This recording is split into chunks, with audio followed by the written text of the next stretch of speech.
Welcome! In front of me I have HUAWEI Watch Buds and I'm gonna show you how to unpair this watch from the iPhone. First we need to open the Huawei Health application on the iPhone that the watch is paired with. So let's open the app. Once you open the app, tap on Devices, find your HUAWEI Watch Buds on the list of devices, tap on it, then tap on the More Options icon in the top right corner. Here tap on Unpair Device, then tap on Unpair.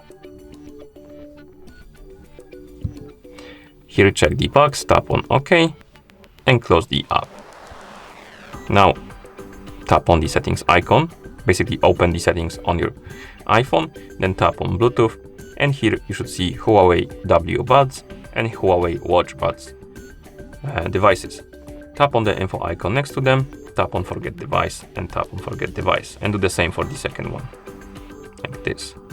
And once you remove them, you can close the settings, and that's how you unpair this watch from the iPhone. Thank you for watching. If you found this video helpful, please consider subscribing to our channel and leaving the like on the video.